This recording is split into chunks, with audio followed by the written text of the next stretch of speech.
Good morning, everybody. How did you survive? Well, some of you had a 3-day weekend. We had New Year's Eve on Saturday, New Year's Day on Sunday. If you remember New Year's Eve, congratulations.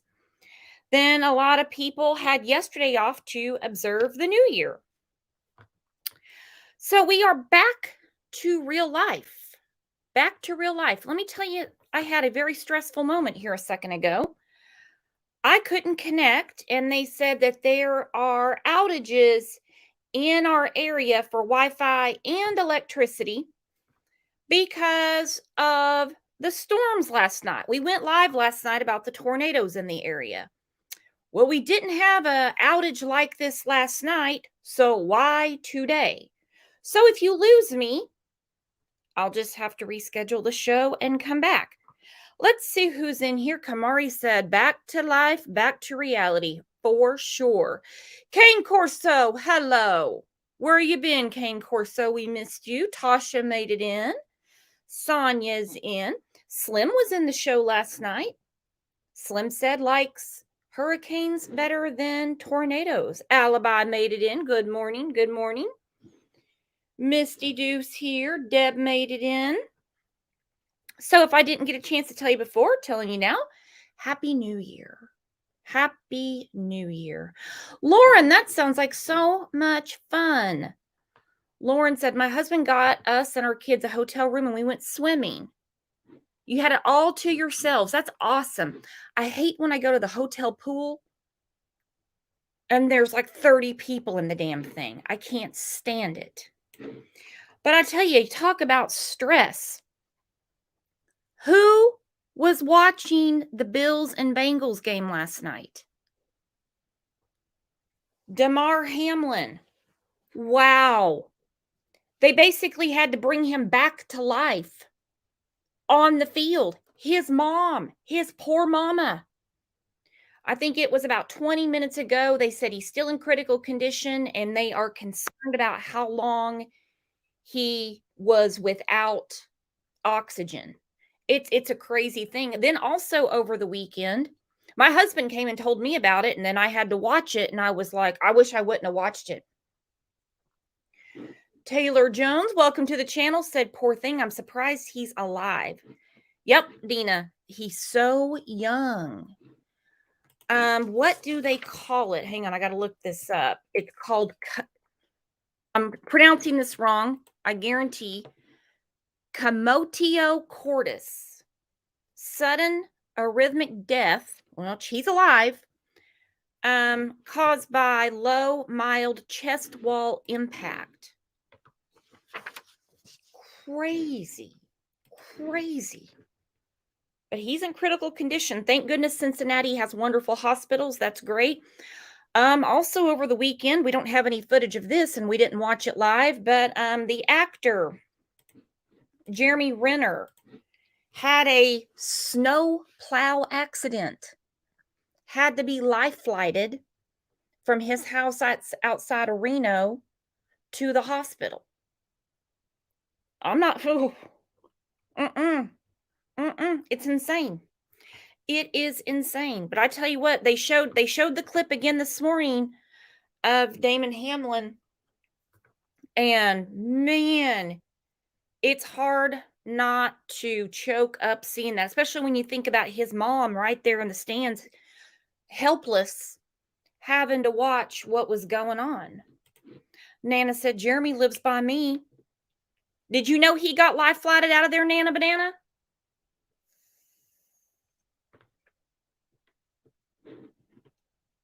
Crazy freak accidents, man. I've never heard of this CODIS commotion thing. Never heard of it. Not that I would know. I'm not a damn doctor.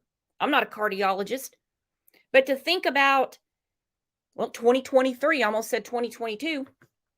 I mean, they brought him back to life right there in front of God and everybody. Phew. So definitely praying for him to pull through with a full recovery. He's only 24 years old. It's awful. So today, we are talking about a case that definitely needs more exposure. I totally understand the police not giving regular updates. We see what happens. We know what happens. We don't do it here. We stick to the facts, and the facts are dramatic enough for us. We don't need to make bullshit up, if you know what I mean. Well, you do because you're here. So they're keeping very tight-lipped about the disappearance of Madalina Cojocari. She went missing before Thanksgiving after the school telling her mom enough's enough, produce Madalina. She pulls this rabbit out of her hat. Oh, she's missing. She's missing. Did I not tell you? Her husband, Madalina's stepfather, had gone out of town. He went to Michigan. He comes back. Diana, Madalina's mother, says, have you seen Madalina? She didn't bother to make a phone call while he was gone. And what does he say to her? No, have you? So these two act like they're walking around the house looking for their car keys. They act like they're looking for the remote control. When in all reality, they're looking for Madalina. They're looking for Madalina. I've got Lauren backstage, who is a local and is going to weigh in on this. I think Harper Sleuth is going to come up. Sluggy Sleuth. Lauren and I are down here. We need new links. What part of I'm very stressed out did you not get, Sluggy Sleuth? No, I'm just kidding. I still cannot believe my damn Wi-Fi went out like 3 minutes before the show. I had to call Cox Cable in Tulsa. That's like hell's waiting room.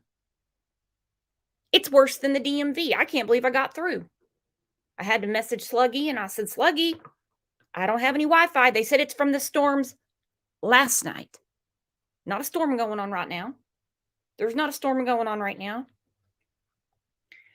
But the lady at Cox Cable was super cool with me. She is a new sub, and she said she was going to say hi to all of us in chat today.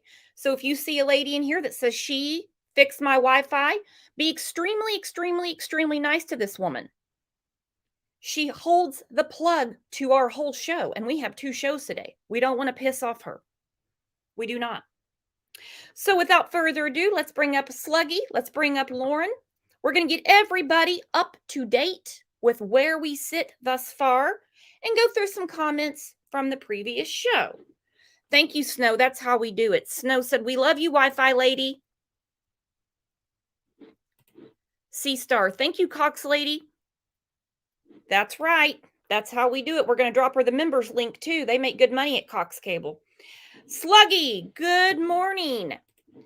Good morning, Lauren. I'm so glad you guys got to join me, and the Wi-Fi lady fixed everything at a moment's time. Hey, good morning. Hi. Good morning. First off, how was your New Year's? My New Year's was good. We had a bunch of kids over and did a hot tub and put up a projector screen, and it was a good time. Oh, geez, so you had good weather. The weather stopped at like 5 o'clock, 6 o'clock. So, I mean, it was still wet out, but it was not raining. So it was kind of perfect. That's awesome. Well, it was warm here. It was in the 70s, but then all hell broke loose last night. We had tornadoes dropping out of the sky. Oh my gosh. Like I said, Lauren is local to the area where Madalina went missing. Lauren, what's going on in the area right now? What's everyone Nothing. It is oddly quiet, in my opinion. I think everyone's kind of said this in the chats for a while, but it's just like, it's eerie quiet at the house. Of course, you'll see kind of some random reporters or whatever, but it's very just kind of quiet, and it just seems weird. Not a lot going on. It's just kind of stopped, in my opinion. This comment is extremely interesting to me because it's definitely something I've been thinking about. Now, it's odd to me that Diana is on the deed to the house. I haven't seen that with my own eyes, but I have heard it. I believe everything I hear on the internet. Taylor says, I looked up the county marriage certificates and there's nothing there for them. Are they married or not? They definitely are married. I've seen the marriage certificate, and she is definitely on the deed as his wife. All right, they are married and she is definitely on the deed. So here we sit. They have been in jail for failure to report Madalina missing. Why are they not bonding out? Are they broke as a joke or what's going on? I don't know. I wonder the same thing. Sometimes I'm like, I think they know if they got home. I mean, I would be worried to see what that would look like. And even for my own personal self, I don't want to come across them, because it's hard for everyone to contain themselves when we have a missing little girl. So I don't know if they just know that it's kind of a lose-lose situation or if they have no money. But I know a lot of people have said they own their house free and clear.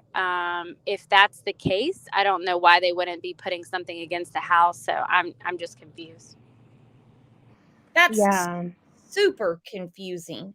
So rumor has it that they own it, but there's mortgage paperwork, and I assume it would be updated. So I think that they still are paying a mortgage. And I don't think that they both could use the house to bond out because it's not worth, equal out to what their bonds would be. Yeah, true. Well, I also wondered, type this comment, Taylor. I said, good to know, Taylor. Sometimes in these cases, well, like with Lori Vallow and Chad Daybell, they had the money to bond out, but no bondsman in Rexburg, Idaho would bond them out just because for what they were See, accused. I think that way too. I wouldn't help them, and that's not being cruel or anything. Well, I guess it is, but it's just, who who would really want to assist? Yeah, who would want to assist them, even though that's how bonds people make their money? But some of them will not touch these cases when it has to do with a child. When it has to do with a child, they can sit right there until they've had enough bread and water. One of them spills on the other. I really hope that's what the case is. Part of me, I don't think they have enough money, to be honest. But as we saw last week, there was a man, going into their home and taking out their trash. And, they have people. We just don't know who they are. What the hell? They got people taking their how are they Yeah. allowed in what could be considered a crime scene? Well, it's not taped off. There's a reporter went to get footage, and there was somebody in the house taking out the trash. And he left and wouldn't do an interview. Okay, and maybe one of you can answer this question because I don't know. I've thought about it. We've talked about it. Why is Diana's bond more than Chris's? Is she more of a flight risk? They had to turn their passports over and they're going to have electronic monitoring. Why would hers be more than his? I personally think it's because she's the actual, biological mom. Yeah. And she's the one that at the end of the day, like, Madalina is her responsibility. And I think it was more of just to kind of get her to talk. Yeah, well, they use the words. Their bond hearings were very different. Like his was very cut and dry, and hers, the judge used different words. Like they said that she was hindering the investigation, and gosh, I can't remember the word. Maybe begrudgingly. She begrudgingly reported her missing after the fact. That's what they said. Yeah. I did notice that the judge had a totally different tone with her. And the only thing that we can assume is it's because she's her mother. And of all people, she should know where her daughter is, particularly if he was out of town, and she should be the one advocating to try to find her. But it's like the one officer said, they both know way more. Well, like me and Lauren we were talking right before this, and um, the thing is we don't even know if he went to Michigan. Like the family has not said that. The police have not come out and say that. Nobody has clarified that for us. Did he really go? Did Madalina go with him? Nobody clarified anything. No, and the police are being very tight-lipped. We can appreciate that. A little frustrating on our end, but we can appreciate that. That's the way to do it. That's the way to do it. I mean, I agree and I disagree. That's what I was telling her is, in my opinion, if they truly do not have an idea and they're asking for our help, etc., at minimum, I feel like they should blast it out that, hey, here is where this car, whatever car it is, we need the exact kind of car, and where it drove, right? Like it went to Michigan. There's only like 2 different routes that you would take from here to Michigan. And that way people in other states can maybe be like, oh, I remember seeing this car randomly on the side of the road, you know? I Right. feel And like if they people, don't give us that, no one can help. right. And they're not airing it on the news in Michigan. Like, it is not a big thing in Michigan, which Not makes me at all. wonder, did they go to Michigan? I mean, it's not even on their mainstream news. It's, the FBI put out those big, billboards about 1 or 2, but not on the way to Michigan. That's why I think he didn't go to Michigan. They're not asking for the public's help. Did anybody see this car, whatever he would have been driving Right. at the time? Did you happen to see it in Ohio? Did you see it in Illinois? We need everybody between here and there, even if he took a different route. And if they're not saying anything on their local news in Michigan, did anybody see this girl, this child? Here's her picture. Here's her name between this date and this date. I'm thinking that that's just they've made that up. Yeah, no, I agree. I think they know a lot more than obviously they're saying, and that's fine. If he went to Michigan and that's a concern, then it just doesn't make sense. So I agree with you because in other cases they would do that. Oh, for sure, particularly with a child missing. Particularly with a child missing, they would say anybody who has seen this car, this child, and they would have it mapped out any possible route he could take. Right. And the only thing that like makes me even have like a little bit of belief he went to Michigan is the family saying, Madalina could be anywhere between North Carolina and Michigan. But they also didn't clarify, did they visit you? You know? And what a strange thing for them to say if they never saw Chris. How can they place him in Michigan? Exactly. But see, we don't know if they did see him or not, right? I mean, that's Yeah, just she the part didn't. that doesn't make sense. Yeah, she didn't say like, he came here for Thanksgiving. She said they thought Madalina could be anywhere in between. Well, and didn't he say he came there to retrieve items? Like all he had to have said was he's going to Thanksgiving. It was on Thanksgiving Day. Yeah. That's why none of that makes sense. Well, and the dates don't make any sense.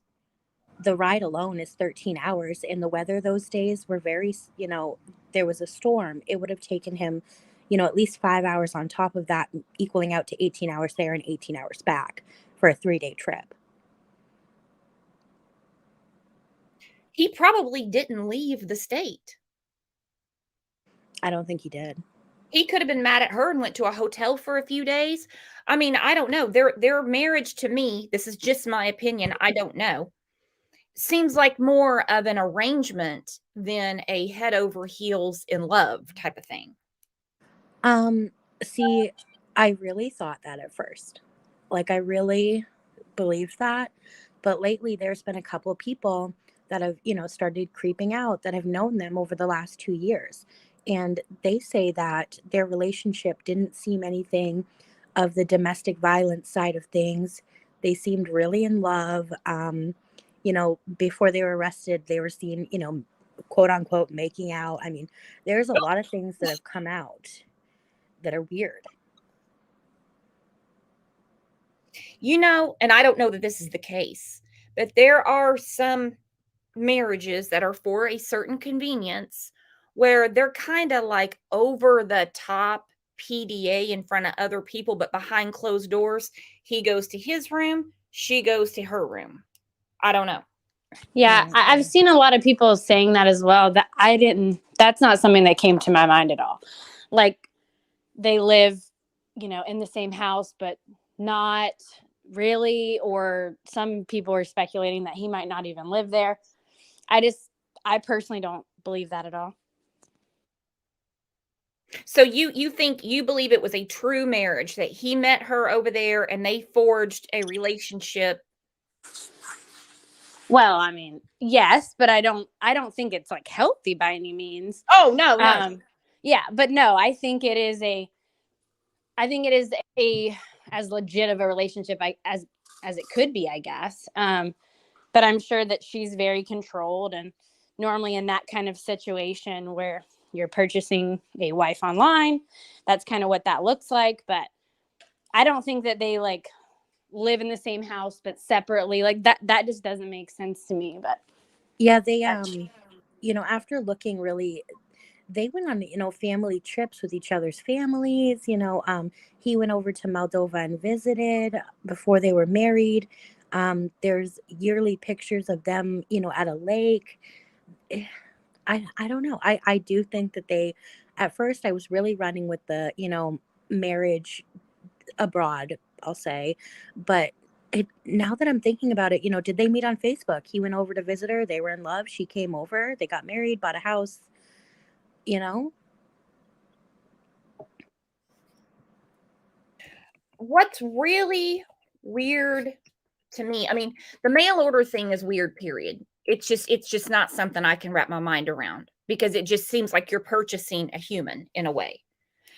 But what's really strange to me is, and the age difference is not a big deal. There's a lot of people who, she's older or he's older or however you want to say it, but that he has, you would think by now an ex of his would have come out and had some sort of dirty something to say about him.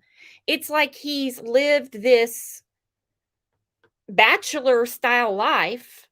I don't mean like drinking Cristal out of the back of the limo type of life.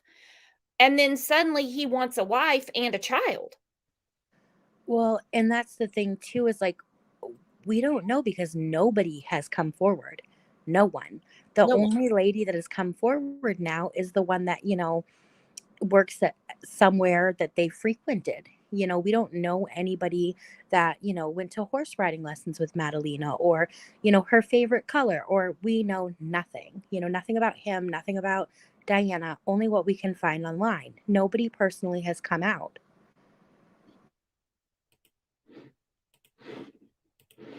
And that's odd too. It almost makes me wonder if the police are reaching out to all these people and asking them not to speak on social media and not to speak to the media. Um, I that's, think yeah. that I think they probably just know not to do that because that's going to give a lot of heat to them. And if they have kids, you know what I mean? That's just a lot of unwanted things because they can't speak to what happened either. Um, so everyone's probably just kind of being quiet to wait and see what happens. Right, right. I do know that the school, anybody that is at the school or works at the school, they're not allowed to speak. The FBI has interviewed the people that have been associated with them in the last 2 years. But that's all I really know. Well, that tells me a lot. And this is a very this is an odd one for sure, as far as following and covering true crime. Somebody always, I mean, they're usually warned. Normally they're warned. And I mean, that they all listened to the authorities and they're not saying anything. I mean. Um, yeah, I have this in the back of my mind and I want to say it before I forget it. Today is the kids at Bailey Middle School's first day back to school, and I hope that we can just all keep them in our thoughts. And I know this is going to be a long road, and I know that they brought in extra counselors and things like that. But yeah, just for everybody to think about. Because you know how stressful that would have to be for a child, that you think your classmate was just out sick and then you find out they're missing.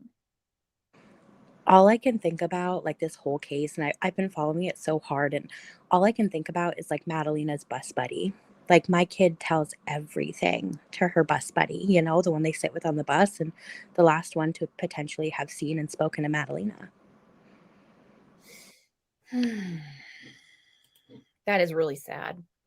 Jamie said, so she is their biological child. No, she is Diana's. Chris is Diana's husband. Madalina's stepfather.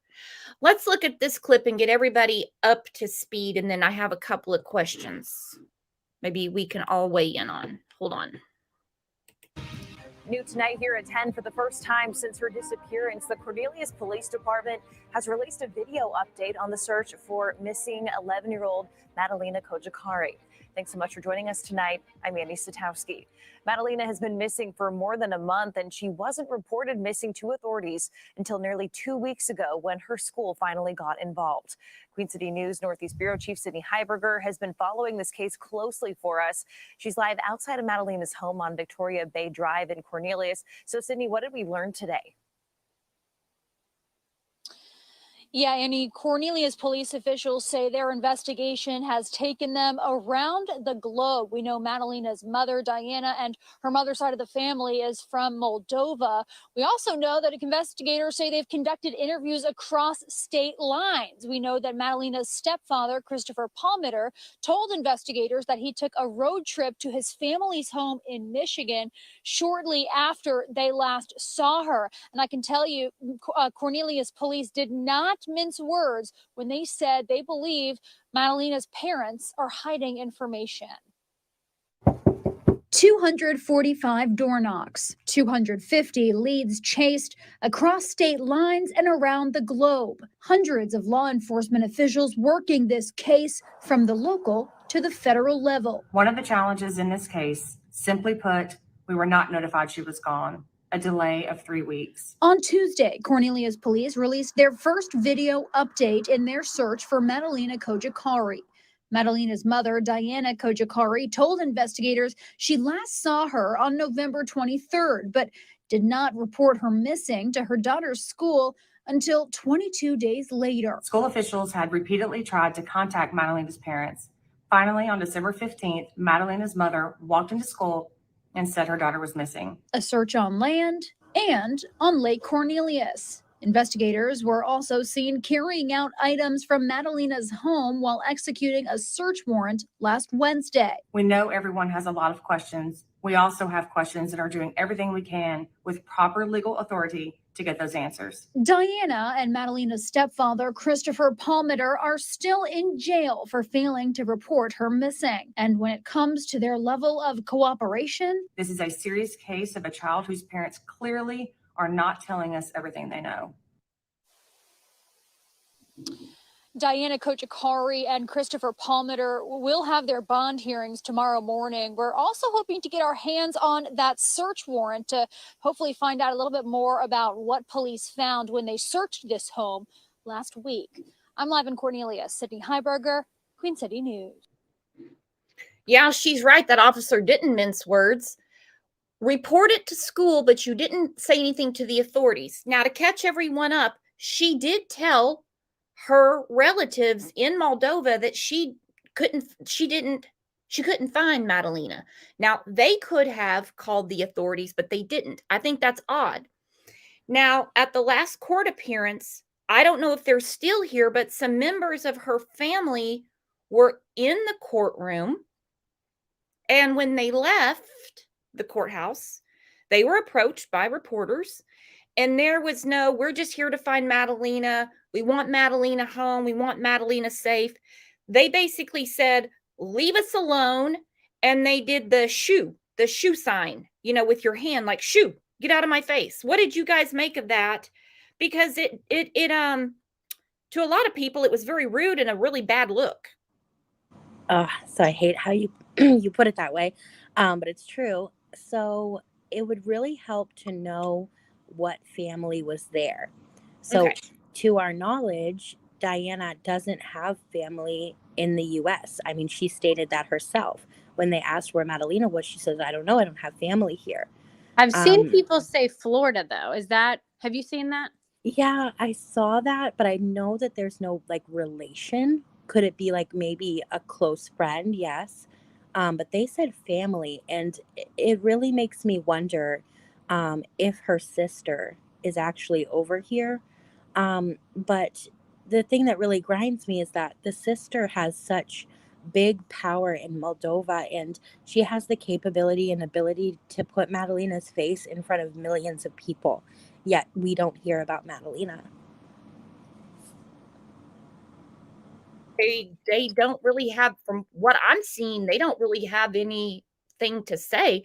And you heard from that news clip, they're conducting interviews around the globe, which would make sense, obviously. Diana is originally from Moldova. Yeah. When they say around the globe, though, it sounds a little more complex than just Moldova. And of course, that raises some eyebrows. They're not just saying we're communicating with her family in Moldova. They said around the globe. Right.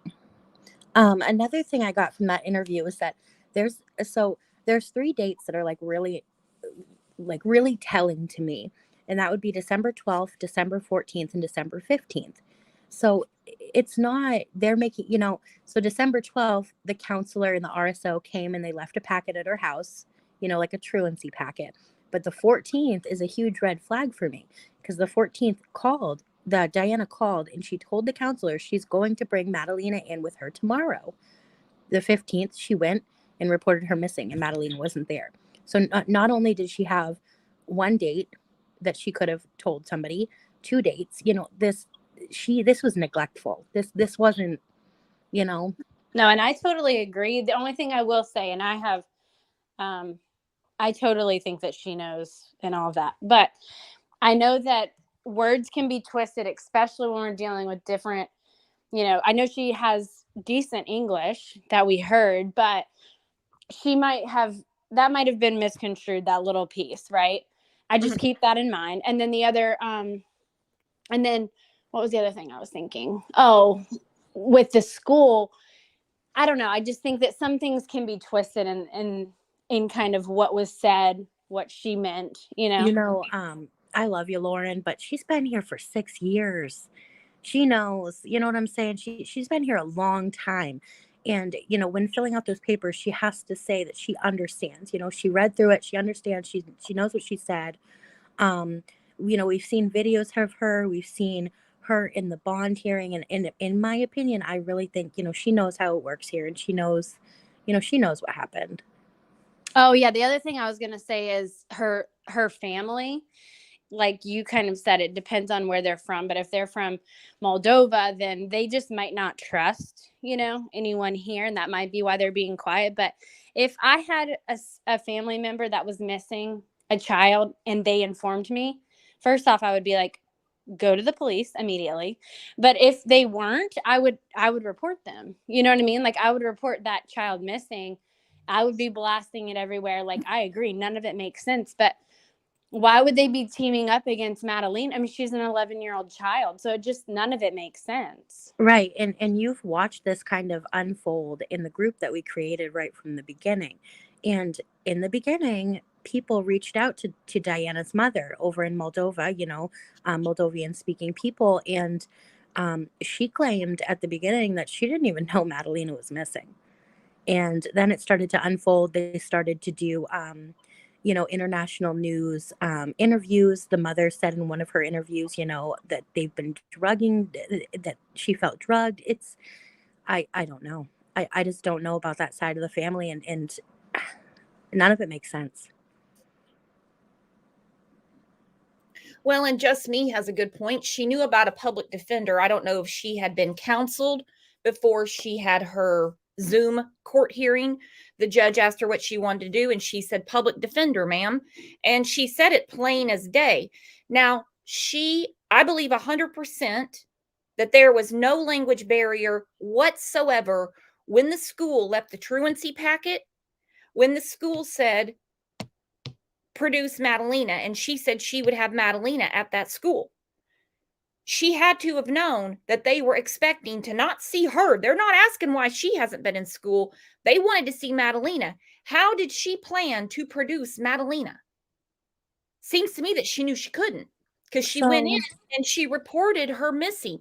Now, I don't know how things go in Moldova. I don't talk about how other countries do things. But here, she's been here long enough to know that when you have a problem, such as a child is missing, you let the authorities know, not the school. The school's not going to get the boat and drag the lake. No, Right. they knew that would buy them more time. I said this the last time I was on here, but I think that the timing of everything does matter. Yes. I think that they were obviously delaying it as long as they could. And obviously that's why if she told them that she'd produce Madalina, she needed another day, right? To push it to the next day. Like, I just think all of that matters. Yeah, I think they were trying to drag it out to Christmas break, to be honest. And we have to remember that the school is they're not allowed to talk, but a lot of people are putting a lot of blame on the school. But the thing is we don't know, if she was being called out. We don't know that. We don't know if, we don't know anything revolving the school situation. Yeah, I mean, my son's in CMS. We are in the 5th grade that's connected to Bailey. He's 11 but misses the cutoff. And if he wasn't there, I mean, I don't blame the school at all. I think that they handled it as they were supposed to. Like, that's all came out of all of the communication that they did. I don't think that in their wildest dreams they would have thought something like this, which obviously shows us that the teachers didn't think anything like this, right? Because there are teachers that know kids that are in like a rough house, and they are a little sensitive to them, and they're a little eye-opening to them. Any little thing, like, they're worried. It would make me believe that they really weren't worried, which is also strange. Yeah, and also that there was a bunch of other kids. So this is what gets me is while I was been looking into this, there is multiple other kids on that road. There's so many kids. I mean, I have kids knocking on my door all the time. Hey, can your kids come and play? But after talking to multiple people, allegedly, Madalina is like, she acts younger than 11. Yeah, Um, she's different, and that's fine. yeah, I definitely and I don't get the vibe that she's out playing with any of them. I mean, that's just not something that. right, and that's so weird to me because I mean, there's at least 10 other kids on that street that go to that school, and it's just weird to me that none. Yeah, I mean, was that the red flag that was popped? What? Well, I would say yes and no. Like, my son is a crazy social butterfly, right? So for him, he's constantly with his friends. That's kind of a weird age. I feel like a few more years later, it would be a little more telling, but this is kind of the age where they start making those friends and kind of start, hanging out, and sleepovers start happening, like all of those things. So if she did act a little younger, and obviously she's very secluded from, normalcy, it seems. But So oops, uh-huh. sorry, I didn't mean to cut you off. But to Oh go no, back you're on fine. that, we met a girl in our group that her daughter was very close to her 2 years ago, and they did so many sleepovers over her house, and it just makes me wonder, is Yeah, this normal? I mean, back then it seemed like they did a lot of things with her yeah. friend, and it involved the younger girl going to Madalina's home. Well, they also look very different. I truly feel like they are involved in some extracurricular stuff. They look very different. They look very worn down, and I mean, she looks extremely different in 2 years. She So does. yeah, so who knows what path they're on, and they probably just neglect her. She's probably just in her room, you know. Well, I asked those type of questions, and I cozy. So, I asked her, what did her bedroom look like? What did the house look like? Was it clean? She portrayed it as a normal, loving home where Madalina wouldn't want for anything. But that was also 2 years ago, and nobody's come I forward. had appearances. That's what it does look like. But remember, social media is very, very deceiving. Well, this is from a little girl that actually went to her house often. I thought that they were. I thought this was when they were in 2nd grade, not 2 years ago. I know who you're referring to. But either way, I mean, that's years ago, and obviously they've taken a turn, and people can change in a heartbeat, right? I mean, It's it's so sad. it's hard for me to wrap my head around that. You know what I'm saying? It's so hard for me to wrap my head around that these people that, you know, Madalina as a good student, a good kid, you know, always clean, always, it's just hard for me to wrap my head around that, like, what went wrong, you know, like what happened. And also, I don't know if you know this, Brooks, but we've been talking a lot, allegedly Diana went and knocked on a neighbor's door when this was all going down, but we can only clarify that one neighbor has said that that had happened. So I found I that don't buy really that. interesting. Yeah, And I don't either. because if I that's just, the case, then you're just as responsible. Because if someone knocked on my door about a missing kid, I mean, I do it for dogs, literally. Like, oh, you have a missing dog? Let me go online. Let me try and find the dog. Let me drive around, you know? Um, let alone a kid, I can't even imagine. I would be freaking out, right? Oh, a So, child, I'd be freaking out. absolutely. Like, And I heard that, but I thought that had already been debunked. Now, Brooklyn has a really good point. She said a lot of kids have been sick recently. Around the time that Madalina went missing, first of all, I don't hold the school responsible at all. The school I don't hold them responsible. I had a couple of people reach out to me whose children went to that school. One currently goes, don't need to know their names or anything. And they explain the process. It's different from when my kids were in school, of when you call your child out of school. All right. And it all made sense to me, and it adds up. It adds up like a puzzle. So around that time on the news, every morning they were talking about how there's a flu outbreak that had hit early. Many emergency rooms were full of children. I don't know about this area that had RSV, that there was a lot of sick kids. So it doesn't raise any red flags with me as far as the school is concerned to believe that she was sick like a lot of other kids were. Did you guys have any illnesses in that area? I mean, so obviously the flu's been going around, but not like that. I would say if it was a few years ago, I think it's more of a school's like, hey, this is after the holidays. She's from a different country. She could have been visiting family. I just don't think that they had like, you know, the alerts on, because a lot of people go out of town at that time. That's what I would assume more than the other. Yes. Like the whole so, next week after Thanksgiving. I mean, and then in the back of my mind, I'm wondering, why didn't they say, you know, why didn't they just tell the school she was going abroad to visit her family in Moldova? Well, Like, that's why why I come up with don't this think huge, it was planned. you know, Yeah. why not pull her out of school and homeschool her? Like, Yeah.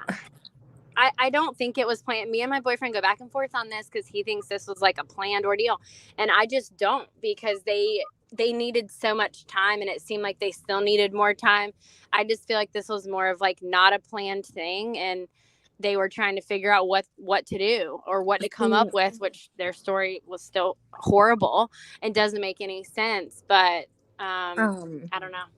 So, Lauren, I know you're close, and I know that there's so much speculation on the fire situation. You know, I've heard from Yes. so many different neighbors, allegedly, the fire started November 27th and Let's went catch everybody until. up on that real quick, because there's Okay. a lot of people that are just coming in that have never heard about this case. Let's talk about the fire. Go ahead, Sluggy, or whoever wants to pick it up.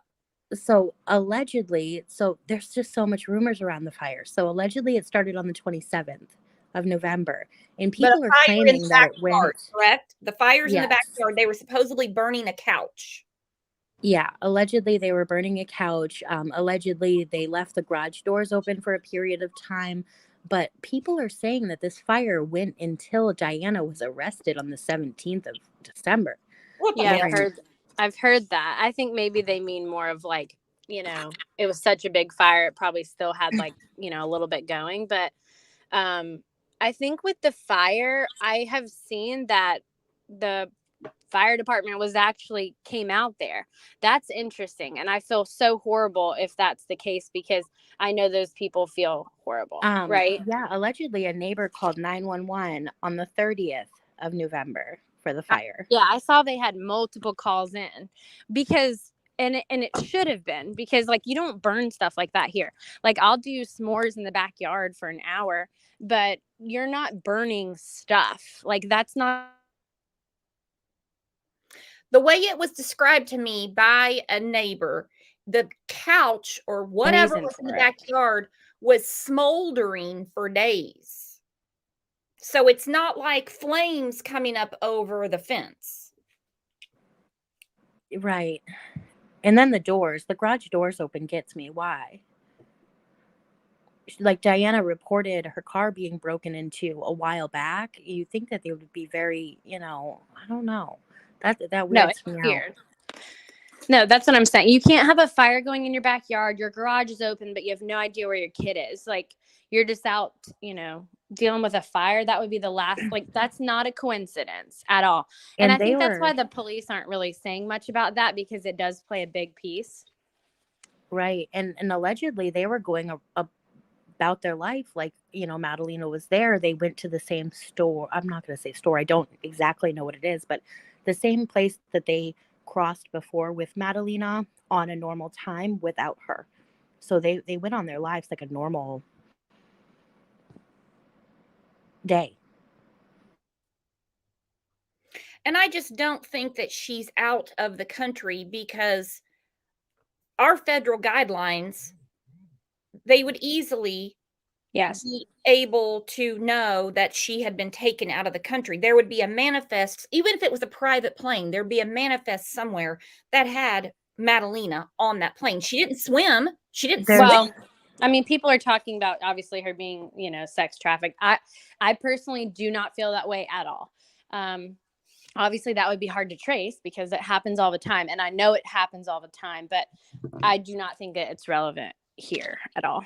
I don't either. And the possibilities that I've come up with, and I mean, trigger warning, I know it's gonna I honestly think that, in near Chris's family's residence, in Michigan, it is surrounded by huge, fast flowing rivers and lakes, surrounded. Well, on the way to Michigan is mountains. And that's my belief, is West Virginia, you've got the mountains. Yes. It's going to take a while until people are out hiking, when the weather gets better. Lauren, well, I have you here, and I forgot to ask you this earlier, but I know that river, no, not river, the lake near their house, I know that that's separated, like it doesn't go Right. anywhere. Is that correct? Yeah, it does not. Like, So we the have Big bridge- Lake Norman, and then we have the Lake Davidson, and it does not connect to the other lake. So that bridge stops it, and Yeah. So if Madalina was put into that lake, they would have found her. There's still deep water, but yes, I believe that they would have found her. Okay. Where Summer said a couch doesn't take 3 days to burn. Yeah. I mean, even on the Wells property, stuff like that doesn't go down. So for it to be in a very nice residential neighborhood with an HOA, I can't believe that couch was back there smoldering for days, and nobody went to the door and said, you got some fumes coming out of your backyard. Do you need some help? Right. Nobody said a thing, but I mean, there was reports that they called the fire department, but I can't imagine how the fire department feels. No, I can't either. Does anybody know where in Michigan Chris supposedly went to pick up some things, which still makes no sense? I mean, there's FedEx, there's UPS, there's USPS. I mean, there's a lot. I mean, I don't care if he was hauling a refrigerator back. He's been in North Carolina for umpteen years, but he suddenly needed something in Michigan. What the hell could it be? Unless he was going to have some dried up turkey with his sister for Thanksgiving is all I could think of. Yeah, or he's going to pick up his golf clubs from a storage unit, because I mean, I know the area that the family lives, but there's no reason. I'm sorry, he's not going to be driving through a snowstorm 13 hours for 3 days. No. And it's been said that corporal punishment was part of her discipline. I haven't seen that. What is that? What were they saying? Well, that she had, spoken out about, how different punishments that she would have wouldn't be something that we would do. Oh, Yeah, Who that said that? there was a video of her on her timeline talking about it, but A lot of Oh, people from Moldova have spoken out about that video, saying that it has like some weird meaning behind it. It's very hard to connect these dots because a lot of there's a lot of different, I'm not gonna say language barrier, but culture variant. Like, it's hard. So we're just kind of lost in translation there. All right. Yeah. Well, let's look at this clip real quick. Like I said, we're just getting there's a lot of new people to this case. So this might be old hat to some of you. Some of you might be the first time you've seen it, but let's get up to speed. This is where Diana and Chris had to surrender their passports, which is all well and good, but they're still sitting in jail. I'm still wondering why, because if they have any sort of equity in that home, one or both could get out. Now, I wouldn't be surprised if Chris didn't say, she can sit, I'm getting out, or vice versa. They have attorneys that can tell them, look, you both, it's not a package deal. Chris, you can bond out and leave her here, and vice versa. I just think it's weird that they're both still sitting there. Tells me a lot. It tells me a lot that they're still sitting in jail. Update to share in the investigation into a missing 11-year-old from Cornelius. Today, the mother and stepfather of Madalina Cojocari were set to appear in front of a judge to talk about their bonds, but neither hearings happened. Madalina's mother, Diana Cojocari, and her stepfather, Christopher Palmitter, have been in custody since December 17th. That is where they will stay as the search for Madalina continues. WCNC Charlotte's Chloe Leshner is live at the Mecklenburg County Courthouse. Chloe, what happened in court today? Hey, Fred. Well, neither hearing happened as we expected it to today. Both Diana Cojocari and Christopher Palmitter did not appear in front of a judge virtually or in person. Instead, the attorneys met privately with the judge and they decided on some changes to the bond conditions. Both Christopher Palmitter and Diana Cojocari are still in custody, facing felony charges of failure to report a missing child. 5 weeks after 11-year-old Madalina Cojocari was last seen publicly, her mother and stepfather will have to hand over their passports. The two will also have to wear an electronic monitor if they bond out. Today's court proceedings, seemingly held in private. Attorney Gary Monty, who is not connected to the case, says this could be for Madalina's safety. The missing child is paramount. So I suspect the judge was willing to made a decision to forego the public aspect of parts of this hearing in order to discuss and decide upon some bond requirements, the bracelet on the ankle, things like that. And so that's the justification in all likelihood for all of that not happening in the normal fashion. Madalina was reported missing on December 15th, 3 weeks after her mother, Diana, claims she saw her last. Diana told police she didn't call them earlier because she thought it would cause conflict with her husband. Cornelius police have conducted an intense search and chased 250 leads worldwide, but lost a significant chunk of time in those first 3 weeks where Madalina was not reported missing. This is a serious case of a child whose parents clearly are not telling us everything they know. Bond still sits at $200,000 for Christopher Palmitter and $250,000 for Diana Cojocari. Their next court date is set for January 9th. Live in Uptown, Chloe Leshner. All right. Are they still, I haven't checked. I didn't check before the show. Are they still on to be for their hearing on January 9th? Yes. And that's another crazy thing, I mean, that's happened is that Lauren and I actually sat in that WebEx room and waited 3 hours for them to make their appearance via the bond hearing. And they never showed. They just, at last minute, they said, sorry, they're not going to be appearing. And they didn't appear in person either because we had people waiting there to, if this did happen, that they would know what was going on. But I have never seen that. I have never seen last minute them be like, sorry, we're not airing this. That's the public's right. Well, sometimes depending on the publicity around the case, judges can say, I want no cameras in this courtroom. It's really up to the judge's discretion how they want to conduct their courtroom. Snazzy said, daughter-in-law is a bondsman. She would never accept a bond on a missing child case. That's what I'm wondering if that's not happening here. Yeah, I agree.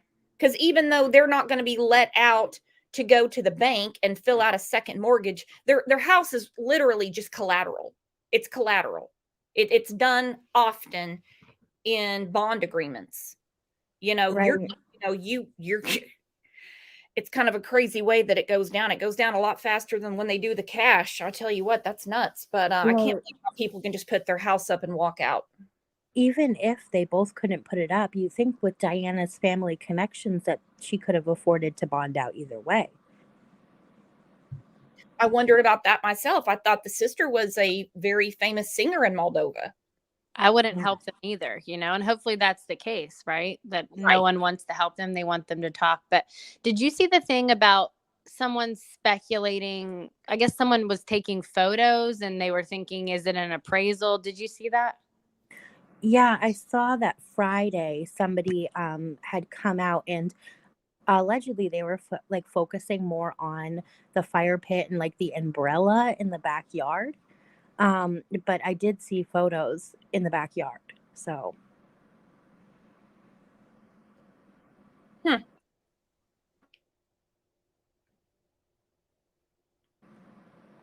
yeah, Interesting. I don't the house is appraised, I believe, last year, and I believe it was appraised for well over $500,000 at this point. Yeah. And they have, for people that are wondering, they've searched that house. I thought something was really going down I did too. a couple of weeks ago when they were back at the house, and I thought, oh boy, here we go. I mean, I had a pit in my stomach. I did too. And Yeah. we have these stories. I mean, it's speculation. Sluggy has a group. I have a group. There's different groups for Madalina, and it keeps coming up this. I mean, they think Russian spies were watching them, Romanian mafia and stuff like that. And then it goes back to Madalina's biological father. Are these just rumors, or is there some substance there? Oh no, I think they're just rumors. I don't think that any of that plays a I part. I think it's just rumors. I mean, nobody knows who her real father is. I think it's all rumor. Yeah. I mean, it did get me when they said they were talking to people around the globe. I mean, they left that very vague to me. I mean, I could understand them saying we're talking to people in Diana's home country, but when they said around the globe, I'm like, now what the hell did they get into? Oh, see, I wouldn't even look at that word the same way that you are. I think they're just trying not to be very specific. Yeah, I think they're saying it to get a bigger outreach. I really think that this, I think that they were very secluded from Moldova. I don't think that, the grandmother says that there was a huge language barrier between Madalina and her because Madalina couldn't speak Moldovan. Well, she could, but it was very hard for her. And the sister is, as of Christmas, posting these nice family photos. I just think that there was a huge divide and that they were not close at all. Let's see. John just grabbed the link. Let's see what he has to say. Hey, John, welcome to the channel. Your first time on panel listening to me rhyme. How's it going? Doing well. How are you? Pretty good. How was your New Year's? It was very good. Thanks. All right. Did you go to dinner, or how did you bring in the New Year? Brought it in at Harrah's Casino up in Cherokee, North Carolina. Did you donate money to the casino, or did you win any? A little bit of both. All right. So what do It you was a got good night. on the Madalina case? What are you thinking?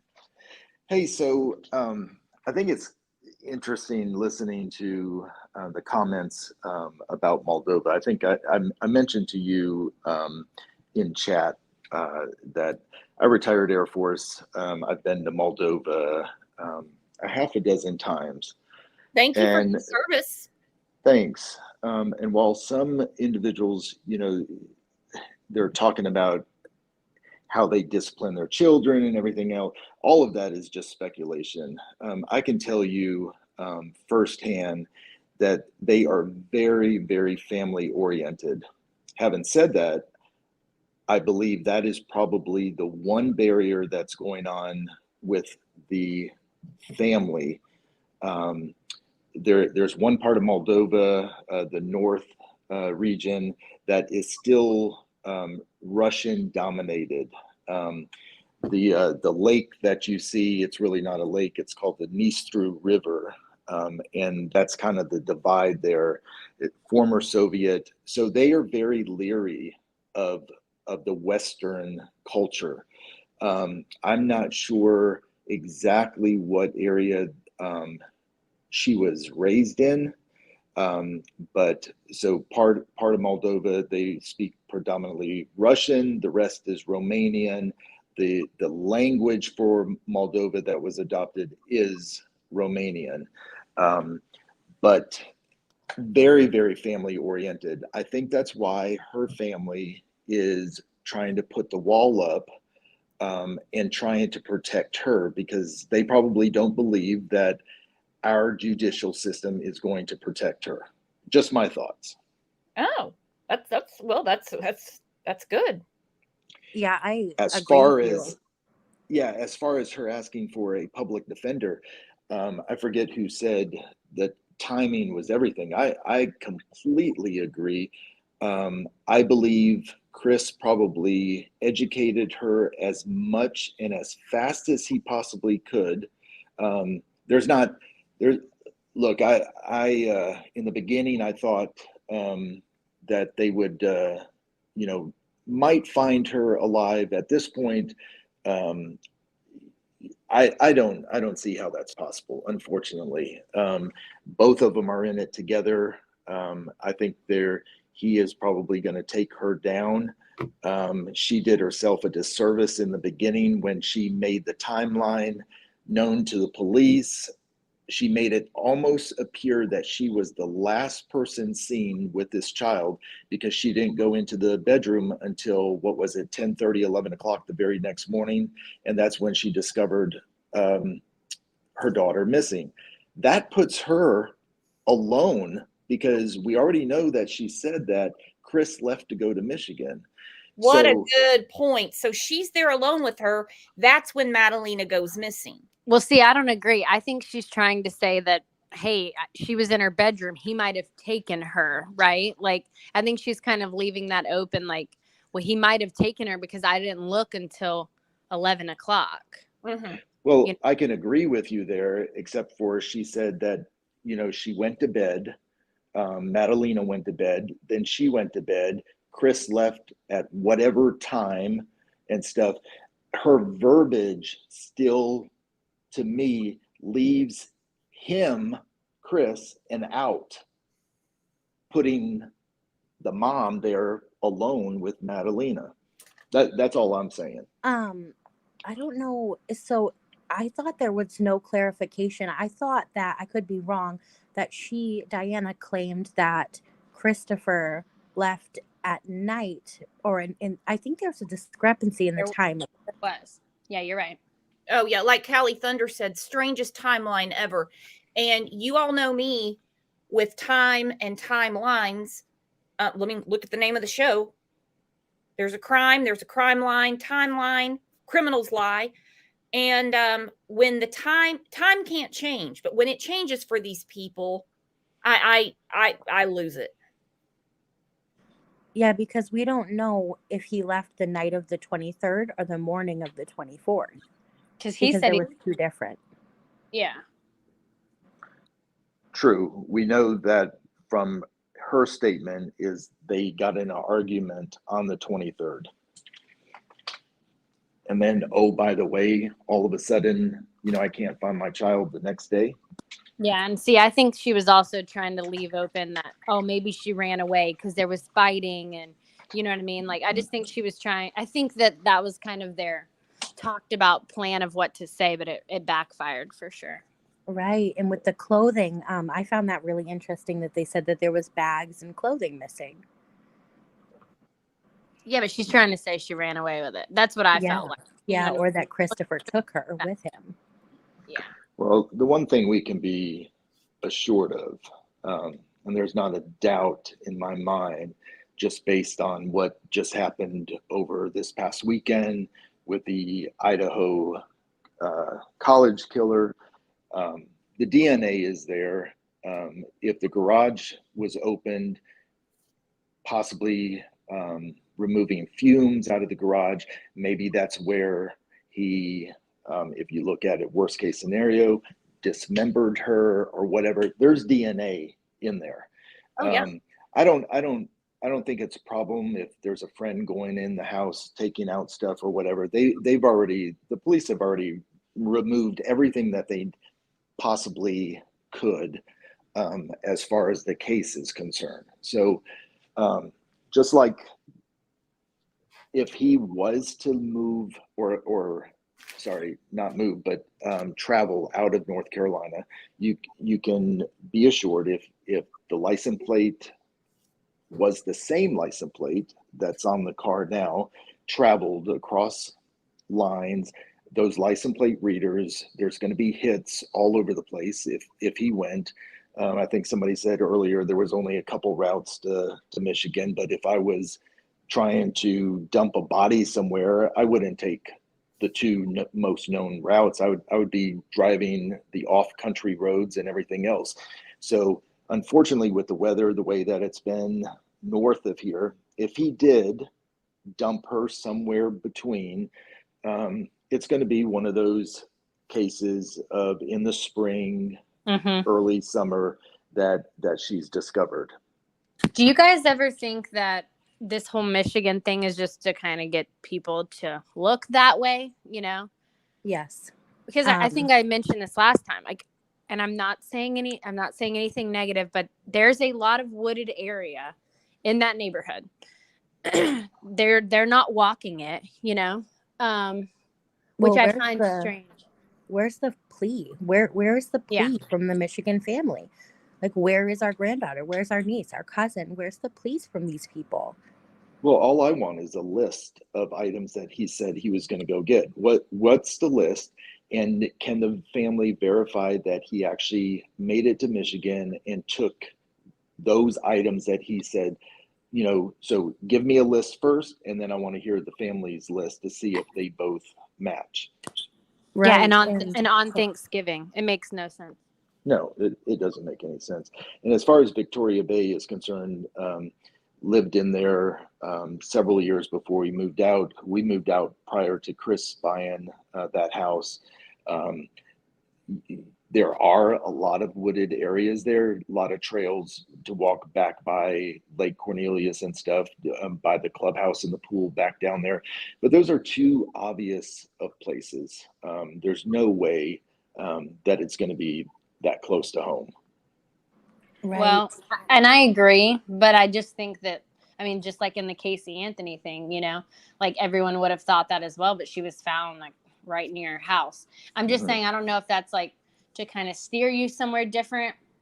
I just, all things have to be kind of thought about, you know? Right. And we watched this, you know, unfold, and they never, you know, they did never search the woods. All they searched was the water in the home. You know, they there's didn't like bring the dogs and there's like a wooded area in the middle, and I'm sure you know what I'm talking about, John, but like in the middle of the neighborhood is like this wooded area that goes in between houses, you know? I'm not even thinking, the lake is very public accessible because there's a trail. A lot of people ride bikes, fish, walk, etc. But I'm thinking more of just the random woods that people don't go in, you know? But just anywhere, really. I don't think that's where it would be. You know, I have other thoughts of like, even the day that they decided to go to the school was like the day the trash was picked up. You know what I mean? Like just all things, like, did they dump stuff that, you know, was evidence? Well, I Wait think till it's gone. Yeah, I think the couch was a ruse, probably to get rid of DNA or some type of evidence, but I think that was probably a ruse to you know, just to get rid of it. At first I thought, man, they stuffed her in the couch and then they burned it, but I haven't seen anything about a cadaver dog. I know they brought dogs around, but specifically a cadaver dog. Did it hit on anything in the vehicle? And where are those vehicles now?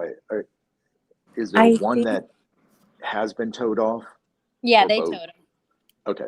Yeah, I think that plays a big part in why the search warrant was sealed. I don't think that they're done processing, everything, I would say. But back to Callie's comment that popped up. What do you guys make of him Christopher saying that he hadn't seen Madalina a week before he That's what went I to Michigan? ask everybody on here. How is it possible to live in the same home? I can actually see it, believe it or not, but a lot of people disagree with me. But how could he honestly live in the same home as Madalina and Diana and not come across Madalina in a week before he left? Like, I didn't don't even see know her, why. crossing in Yeah. the hallway or having dinner or, using the bathroom. Nothing. How? And he said that in the arrest. That was in the arrest record, right? Yes. Correct. And I think it was a mistake in their timeline, the two of I agree. theirs timeline. I think it was a mess up. I think it's one of the inconsistencies, which is a reason that their bail keeps getting denied. But I at the think end of he the day, meant. go ahead. I think he meant when he got, like, I think what he was trying to say, and maybe didn't say it, like, again, they're trying to come up with this story, right? But like him saying when he got back, he didn't see her, a week before that or something. But I think he just totally messed that up, Yeah, I think he messed it up too. Well, I think there was a date messed up as well. It said the 22nd, not the 23rd. Right. Because the last known sighting 21st would be the 21st. That's when she was at school. We don't know. Yeah. Where we don't know if anyone saw her on the 22nd or 23rd. Right. Lauren, I would love to know this too. I've had this in the back of my head. So that footage was from 4:59 p.m. Is that a normal time for a child to get off the school bus, or is that like an after? Well, so it school actually activity? is. Yeah. So CMS, their middle school, and I am not looking forward to this. It literally runs that late. They start at like 9:30 in the morning. So elementary is normal time. My son gets home at 2:45, 3. But the middle school starts late and runs late. Okay. Yeah, I would love to know. I mean, the break in the timeline on the 22nd. I would love to know what happened the 22nd, because the 21st she was last seen. The 22nd is missing, and then the parents said they last saw her on the 23rd. Yeah, I think they're probably so not intelligent that they're saying the 23rd and giving us that, because they could have came up with that's what the whole thing that doesn't make sense to me is they could have literally changed that date. You know what I mean? Like they gave that date, and I find that so weird. Yeah, they right? could There have was said, such a gap. Yeah. Yeah, they could have said, "Oh, she ran away yesterday." Right. They didn't though. Yeah. I keep seeing the same comment over and over, and I don't know why. If I misspoke or we misspoke on here or something, we're not saying that she was burnt in the backyard. I mean, obviously, fire can't get hot enough in the backyard to burn a body. I think we all know that by now. I mean, even at the crematorium, they don't get hot enough. Yeah, she was not burnt in the backyard. They would have, they took samples from the fire pit. Well, I mean, we don't know. Like, we have no idea what that could have been, but I just think regardless, whatever they did, the couch plays a part. They had enough time to clean up whatever they needed to, and they could have started a whole different fire. You know what I mean? They had time, and they used their time. That they wanted that couch, or whatever was on that couch. And no, I don't think there was a body in it, on it, or anything. I don't think so anyhow. You all can think it, but I think there was something on that couch that needed to be burnt, and he wasn't in town when it was being burnt. Exactly, because they were playing a part together, and she's cleaning it up, and he's, doing what he needed to do if he truly left. Yeah. Did he help carry that couch out before he left, supposedly? I would love to know. Yeah, how did she get the couch out by herself? I mean, so I don't think it was the couch. I think it was the cushions of the couch. Yes, that got changed to cushions. I saw that too. And the other part, as far as it kind of change gears a little bit and look at their marriage. I mean, look, at the end of the day, whether it's Moldova, Romania, Russia, any of the those areas. Yes, there are mail order brides. That has been something that has gone on for many, many, many years. Look at their age difference. Yeah. He was not looking for, I'm sorry, a marriage of love. It wasn't about that at all. And if you look at her pictures before and then now, her her body, everything has changed, quite a bit in that time frame. I think at some point we'll hear that he was doing something with Madalina. She probably caught on to it, and that could have been the argument. That could have been whatever. I don't know. There's something more to that. He looked for So somebody younger. She's now getting older, and oh, by the way, there's somebody younger in the house. I would love to ask you this, John. So back in Moldova, Diana had like a really high profession job. She had a good education.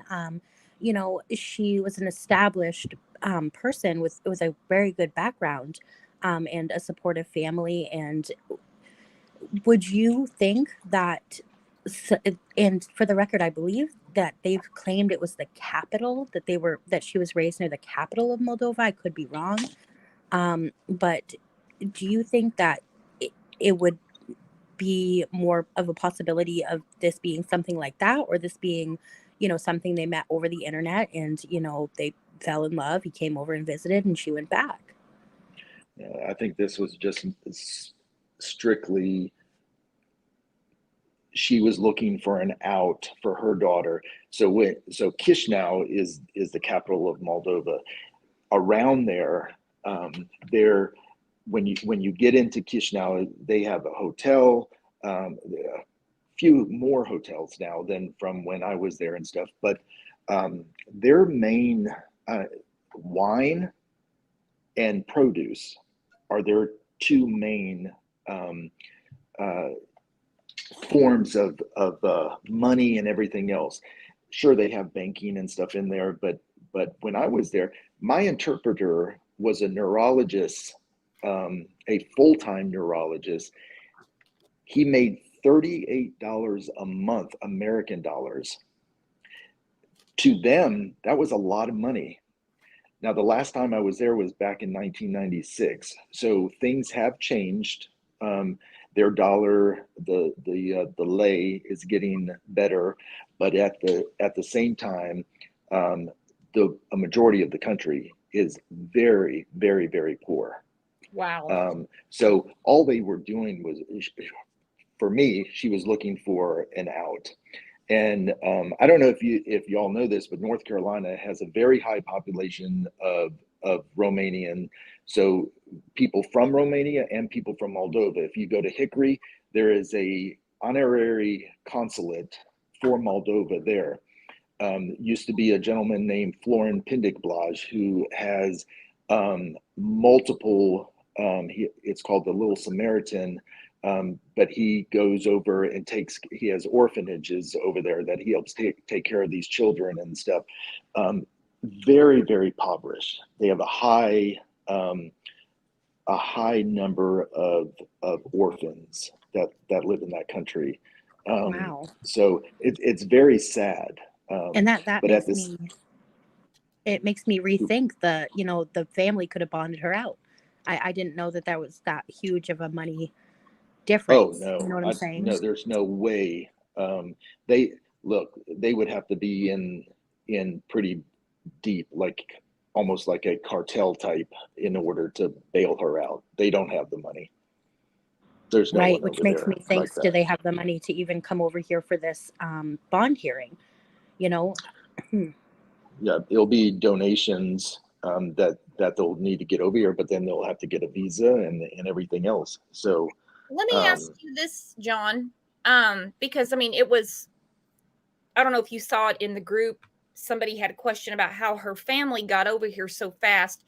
Would the FBI have brought them over here as a way of to almost like intimidate Diana or to get Diana to tell them something? Oh, of course. I mean, the FBI would easily bring someone in the dark of night to home and say, "Here, I need you to talk to Diana, get everything that you can possibly get." And for her, because that's what I said from the beginning, they need one of her family members. There's one of them that know what happened. I guarantee you, one of her family members knows what happened. She Oh, has stop. confided in somebody. See, I feel like no, because I think they're so secluded. Because if someone else knew, I mean, that's a whole different ballgame. I would be surprised. But she's guilty by association. So that family member is not going to come forward. She's not going to get any better. She may get a little plea bargain that's going to give her less time. But at the end of the day, they're both going to serve time. Yeah, and Oh, the yeah. thing is Just their for not stories, reporting her. right? The family stories have even changed. Yep. You know, so in your opinion, do you think? I mean, you visited there. Obviously, I haven't. The language barrier. Do you think that, in your opinion, is this something that was a cultural difference of why that they didn't report her? Like, why? You know, people are really playing hard on this case that, Diana, even though being here for multiple years, more than 6, that this was just a cultural difference, that they don't trust, people in the US or, our police force or things like that. Well, I think there's part of that that's true as far as trusting the judicial system. Language barrier, I can tell you every one of those children, whether they're in an orphanage or not, are learning English from early on. So, and they understand, I mean, they're going to school. Those kids are going to school. They know what our judicial system is. I think they understand it. Is there a barrier when it comes down to like the philosophy of everything that we do in comparison to what they do? Absolutely. But at the end of the day, I think that could be just her family and Diana playing that role of not truly understanding. I agree, because I mean, she had the power to ask for a translator in court, and Yep. Madalina is very fluent English, obviously, because she attended an English school, and her grandmother has said that they couldn't have conversations because Madalina didn't know the language quite well.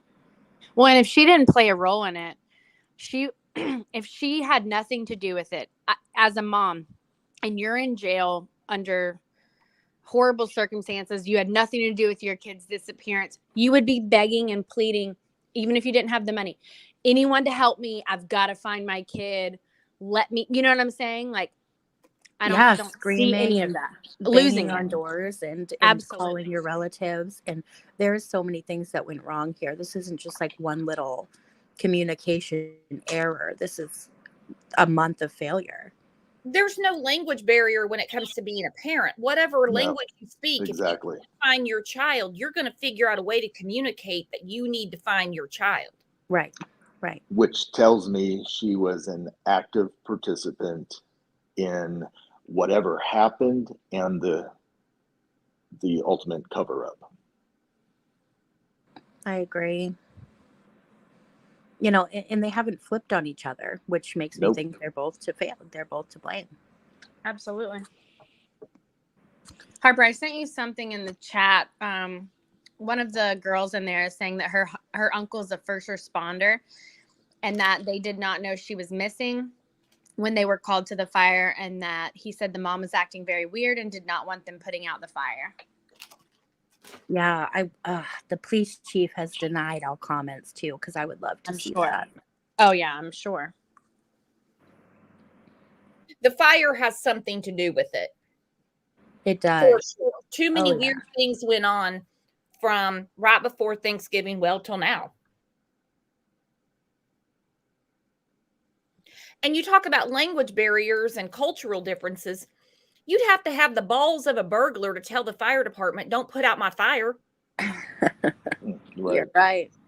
And your kid's missing. So if a firefighter came out and my kid was missing, I'd be like, oh, hey, by the way, you know what I mean? Like, that's another opportunity where you would have spoke up. Yeah. And I'm not buying what they're selling, Brooks. I'm nothing. No. You know, nothing is right here. Nothing. Well, just look at the back and forth between this married, happily, supposedly in love, can't get enough of each other couple.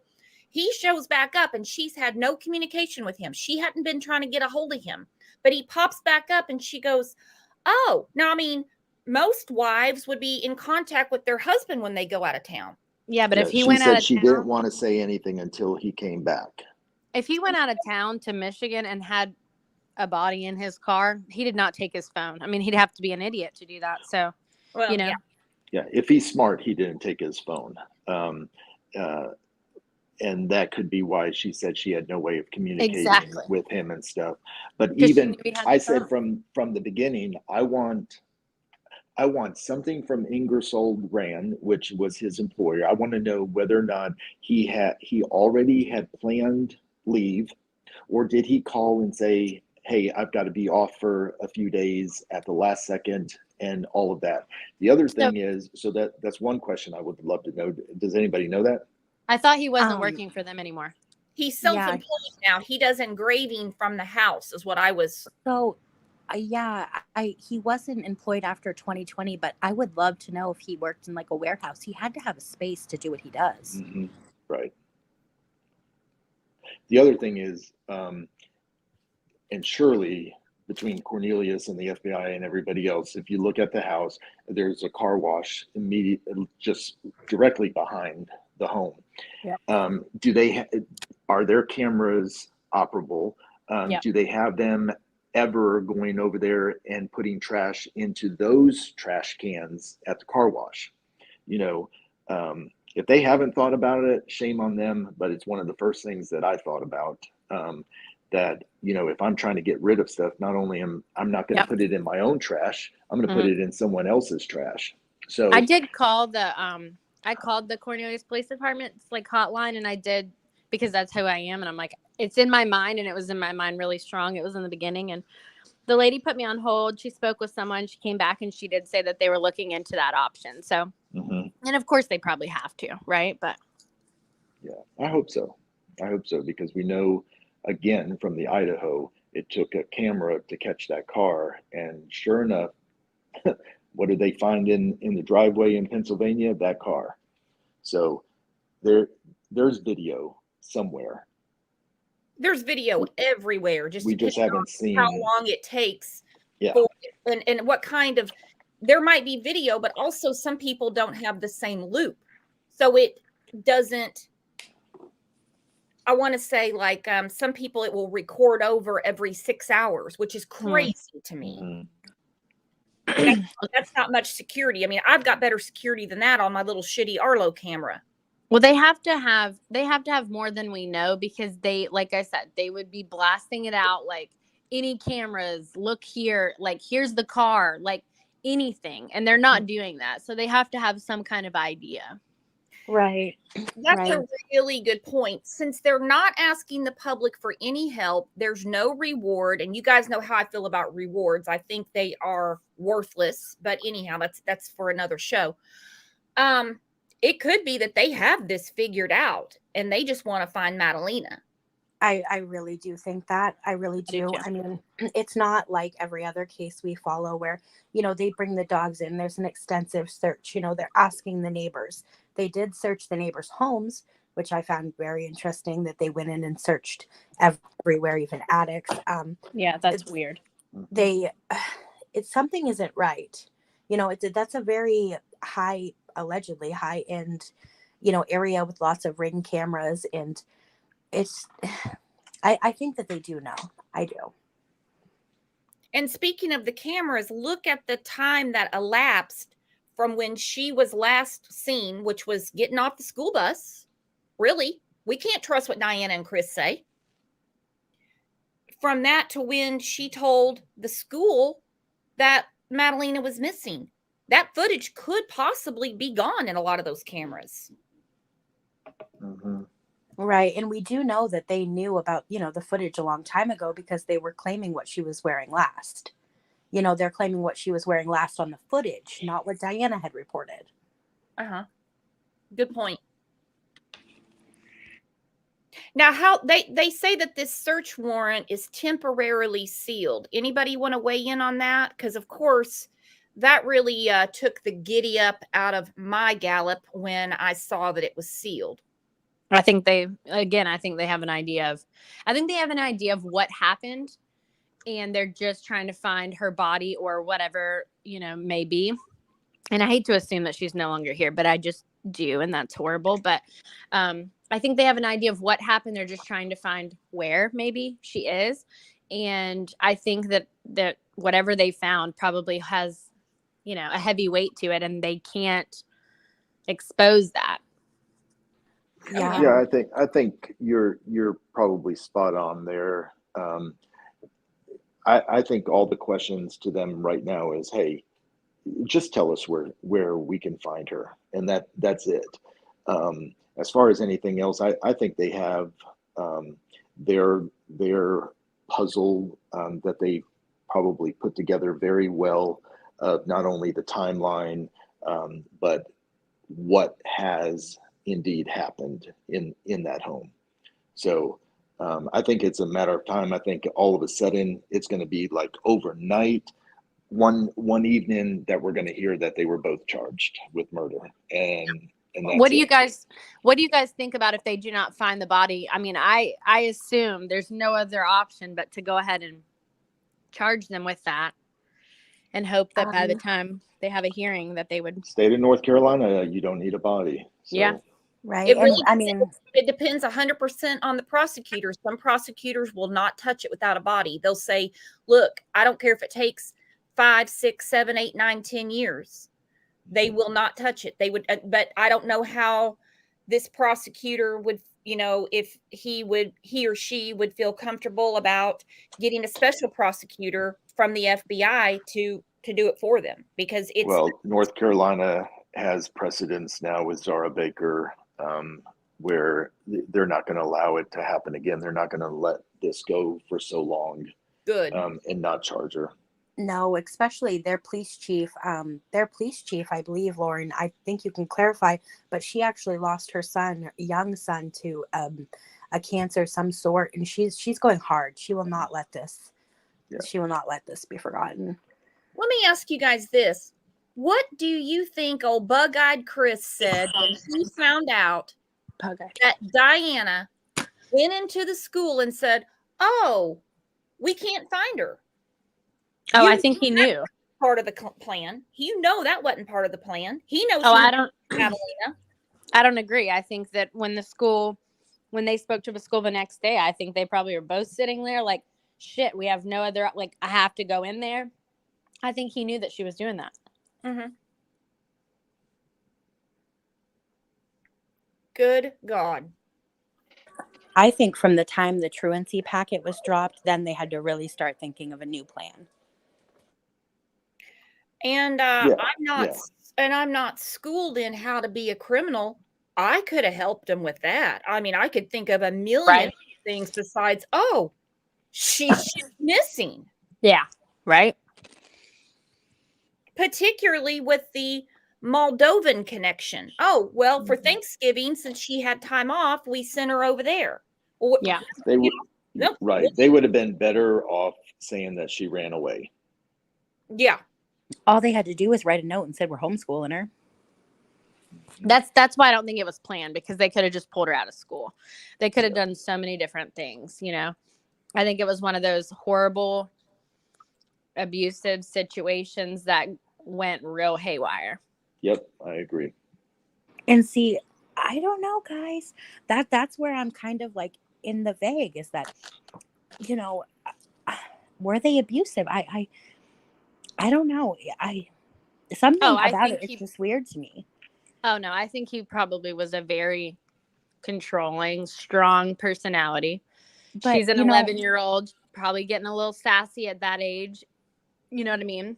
See, I did think that, but the people that have surrounded with them have said nothing but, Chris was weird and he gave off vibes, but he also was the only one that brought her to the pool, and the interactions there were decent, and I understand Yeah, that a but lot happens behind closed Well, doors. I get that. But I'm kind of thinking Diana was the mastermind in this. I mean, she uploaded those photos the last month of her and Madalina. Like, well, that was out of guilt, and yeah, remember the BK killer was a deacon in the church too. So you, But I do have to yeah, have to touch on what Sluggy's saying, because I can see it too. And at first, him being the dad, I say the dad, the stepdad, the man of the house, and unfairly so to judge that way. The whole mail order bride, or however that went down. But through people I've been talking to, they're like, he's really the pushover. And it was more Diana that was the disciplinarian of Madalina. He was not, he was yes, more of the pushover. yeah, yes, but and that's everybody to the has. public eye. Like Right. Well, sure. I've been in an abusive relationship, and I can tell you this: no one had a single clue. And there's a front that's put on to other people, like very outgoing, bubbly, like overcompensating. Right. And so I just don't buy that. I definitely think they're both twisted individuals, obviously, and she's just as guilty.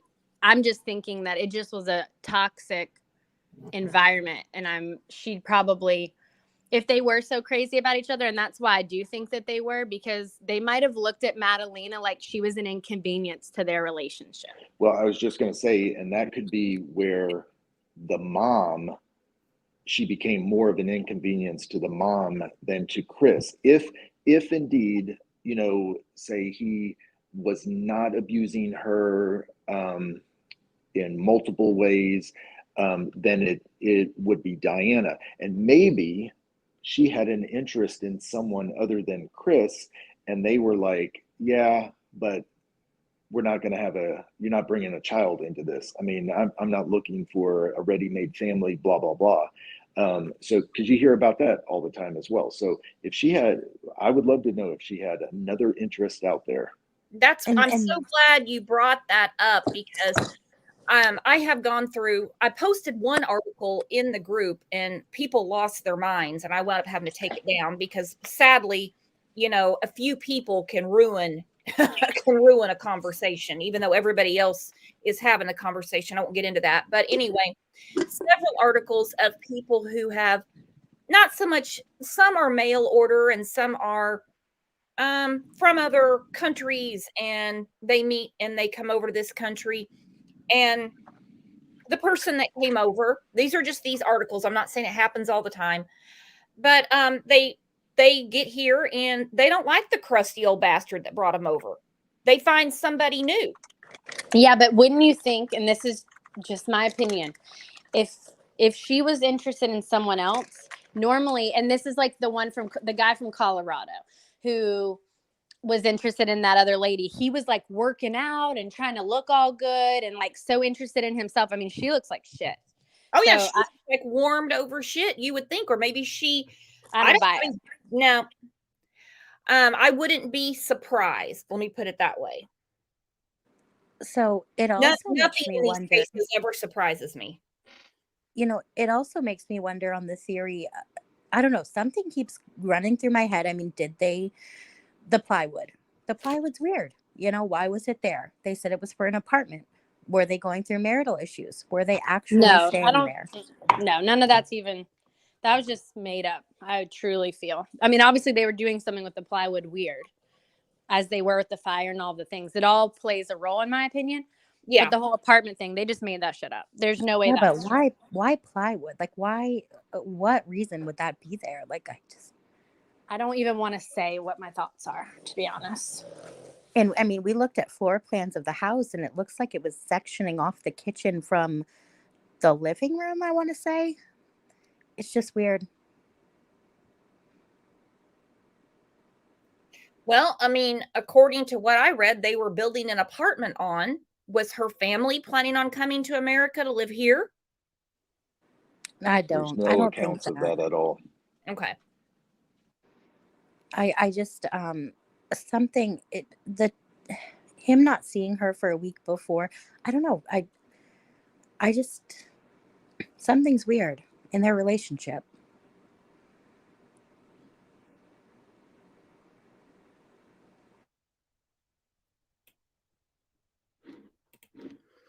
Lee said Brandon Roseman, the lawyer for Madalina's stepfather, was seen examining the pit with two men believed to be private investigators on Friday. I Oh, sent so you that guys the must be. article. I sent both you guys the article that came out like 20 minutes ago when we were on here. It Huh. shows some pictures and stuff. I sent it in the messenger. Okay. Oh yeah, I read through that. Yeah, I wonder why. Well, if that's true, then he could be already preparing his defense. Maybe there is bone fragment or something in that pit that they've discovered. It says right here, exclusive from the Daily Mail. So just keep in mind it's from the Daily Mail. That doesn't mean it's an ironclad fact, but we're going to go through it. Focus on fire pits in parents' backyard as search for missing Madalina. Age 11 drags on 6 weeks after she disappeared, and neighbors tell of the shock of living in the middle of a true crime documentary. They have no idea what they could be in for. If it wasn't for the police being so close-lipped, but you guys, we'll talk about that later. So there's the fire pit. That's where I guess the couch cushions were burning. The mother of Madalina Cojocari says she last saw her on November 23rd, 3 weeks before she reported the 11-year-old girl missing to her school. The family allegedly lit a fire to torch couch cushions and other items in their backyard in the days after Madalina disappeared. Well, it says the family. That's not Diana alone. Again, take it with a grain of salt. Photos and videos show the lawyer of Madalina's stepfather and two men believed to be private investigators checking out the burn pit on Friday. Yeah, he's gearing up for something. One 100%. investigator emerged carrying what appeared to be a carrier case for a cat. Madalina's mom, Diana Cojocari, and stepdad, Christopher Palmatier, have been charged with failure to report a missing child. The fire pit where the family of missing 11-year-old North Carolina girl Madalina Cojocari alleged burned couch cushions after the little girl disappeared is now the focus of the investigation. When people say I'm reading too much into the fire, I want to jump through the screen and say, how can you be reading too much into something so weird that happened after she went missing? Yes. It's not every day that we burn furniture in our backyard. If your kid's missing, you're not burning a damn couch. You know what I mean? Like, yeah, you would be looking for your kid. Like, it's not coincident. I don't believe in strong coincidences like that. In these cases, coincidence is evidence. 100%. The three men pulled up around noon on Friday and walked through the backyard, then proceeded up a staircase through a rear gate leading to the secluded fire pit. Exclusive photos and videos by Daily Mail show. They gathered around the black charred circle that burned for several days in November. I tell you what, ad removed, good. Only after noticing the Daily Mail reporter watching from outside did they step away from the pit. They then examined a patio umbrella in the backyard before entering the two-story brick house, spending an hour in the now shuttered home and garage before wrapping up. The two investigators tried to hide their faces from Daily Mail's cameras, good luck on that, as they emerged, with one of them carrying what appears to be a cat carrier. The family owns several cats. Where are the cats? Anybody know?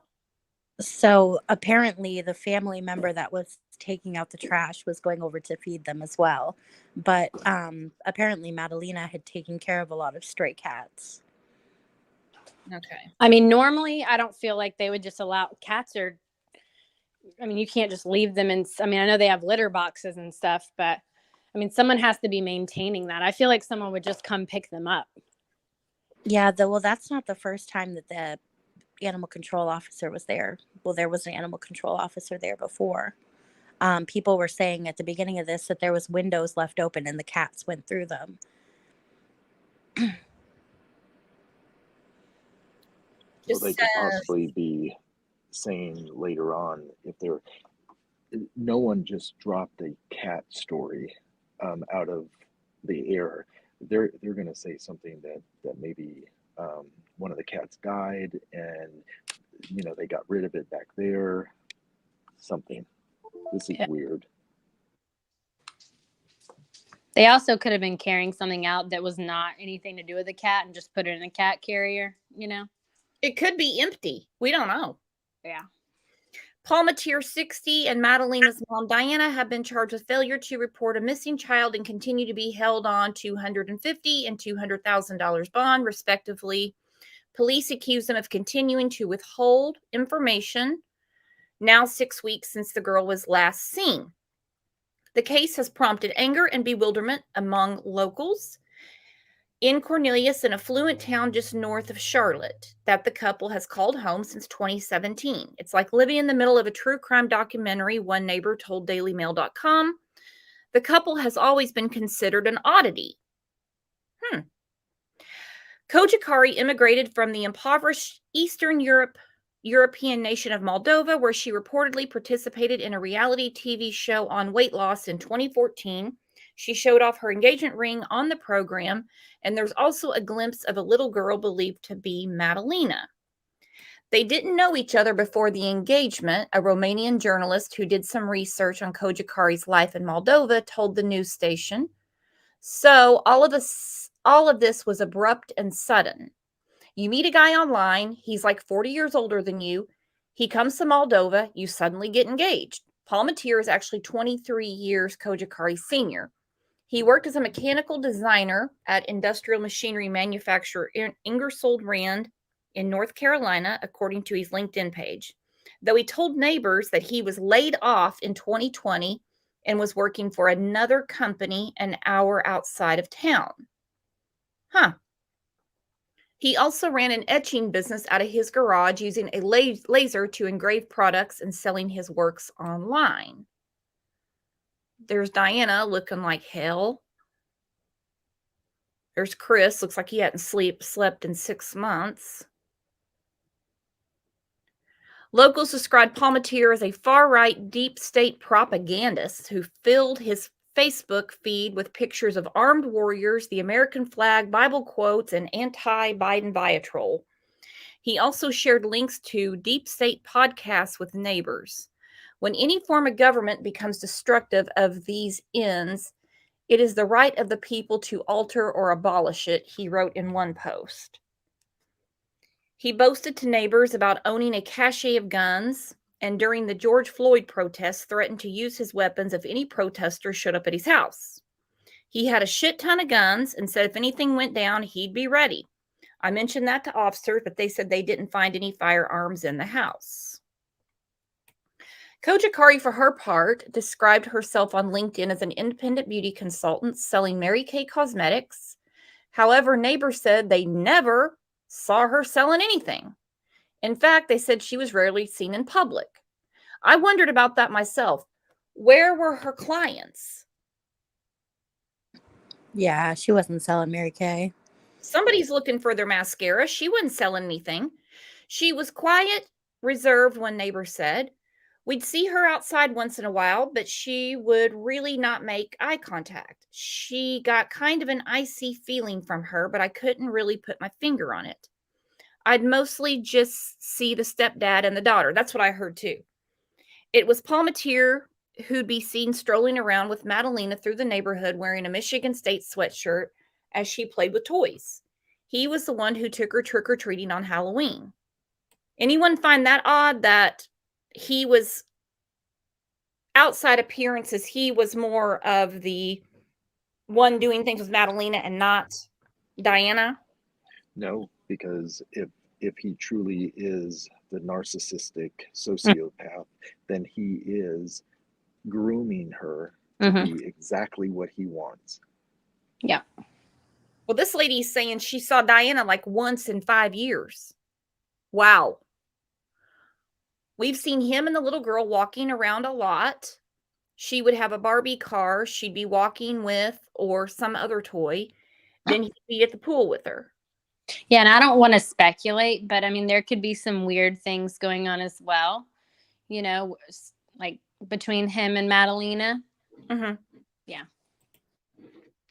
Do you think Diana could have been jealous of their relationship? I mean, it's just a discussion. I don't even know if Maybe. Diana would have known about. I don't know. I don't know. I mean, just looking at her mugshot, she knows. She knows, and in my opinion, I think that she knows a lot Yeah. more than he does. Yeah.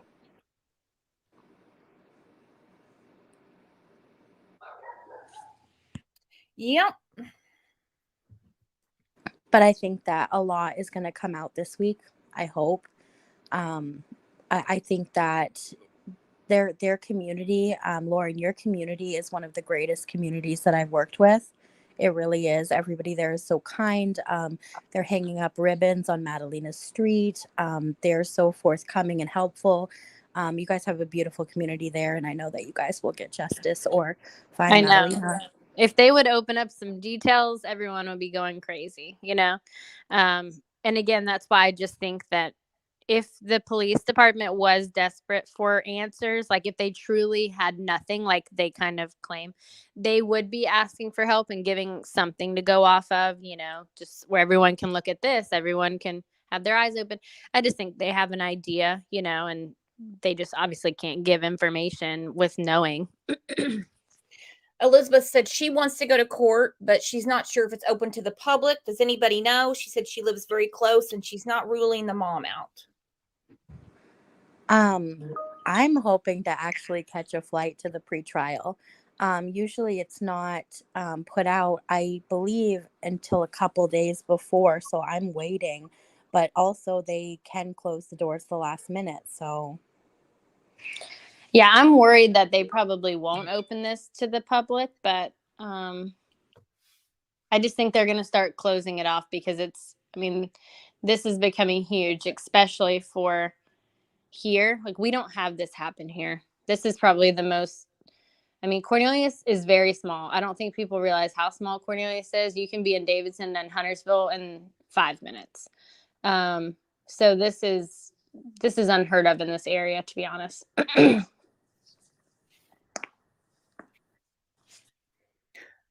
Yeah, I imagine it's a shock to everybody. And they know more. They know more, but they're not going to say a word. They're not going to say a word. And I mean, even though they haven't spoken out publicly, meaning Chris and Diana, are they really sweating her being found? Because No. the most they could come up with was, oh, we haven't seen her since before Thanksgiving. And I asked him and he asked me, and here we are. No, they could care less. So during that bond hearing, in my opinion, Chris had a lot more emotion than Diana did. When they said that number, he just like quenched his eyes and like, in my opinion, he had a lot more feeling than Diana. He still could be showing. You know what I mean? He's just, if he truly is a narcissist type of person, he knows how to work it. He knows how to work the Absolutely. room. He knows what he's doing. 1000% agree.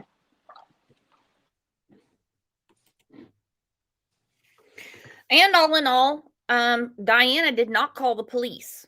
She didn't call the police either. So, I mean, and they're both still sitting in the jail. I just think that they each know something, and So they're not going to say anything. I don't know this. I would like to know, how long is the charge for not reporting in North Carolina? Lauren, do you know that? No, but no, but it's probably nothing crazy. I thought I read it was about 4 months. Yeah, I don't know. But you know what I was thinking is, I think she had said something like, she was scared it would affect their relationship, or if she had this, I'm scared, the second, if you are in a scared relationship and you think something may have happened to your daughter, the second that he leaves to go to Michigan, you book your ass to the police department. That's the opportune time.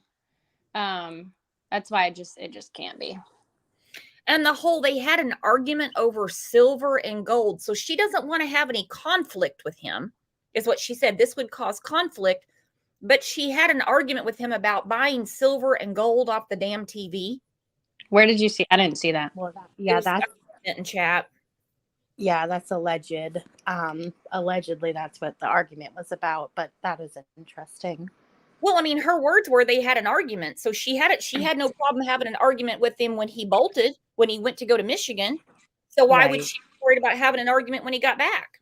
It's like they were talking, like sitting on the couch talking about the TV remote, Mm-hmm. Exactly. Like, have you seen it? They're crazy. Wiss said she burned the cushions after he left. And the thing is, I mean, if this is her and her alone, what is he doing sitting there? If it's him and him alone, what is she doing sitting there? Yeah, it's not. Yeah. No, they're both deep into this. Otherwise, if you think about it, if he truly left to go to Michigan, that was her get out of jail free card right there. She could have gone and gotten protective custody, everything else. Both of them are too deep into it. They know that they have to hold the line steady. That is until one of them breaks. In my opinion, I don't think he went. I just don't. Yeah. It would be all over the news in Michigan. Like, look for this car, look for this girl. Have you seen her? Rest but he stops, probably billboards. went somewhere. Yeah. He probably went I think somewhere. he went somewhere. I don't know that he went north up to Michigan. Probably the opposite, again, it's just their story. So, well, because a little girl is missing. If he truly went to Michigan by now, I mean, not even by now, weeks ago, when this first broke, they would have said, we need the public's help. Have you seen this car? Did you see this car in this area in Michigan around the week of Thanksgiving? Did you see Madalina? Madalina's pictures would be all over the news up there. Right. And I mean, they don't even have the most recent photo of her sharing around. They have photos from years ago. They don't have the recent photos of her. They also don't have, they have not let out to the public what kind of car they were driving. They've let out nothing. They're not asking really for help, Yeah, we don't know what car he allegedly went to Michigan in.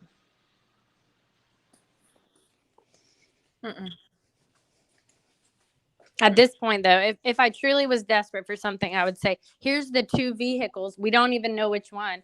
Could have went anywhere in the States, If you've seen this vehicle, anything stands out to you during this time and this time, report it, Yeah, and that tells me they probably have evidence that he never even went anywhere. Right. Right, and there's out of no state. all they said was, Madalina's a little girl that loves horses and ice cream. Okay, so like every other 11-year-old, what about her identifying marks? Like, what about they know. I in my opinion, they know. The police know what's happening, definitely.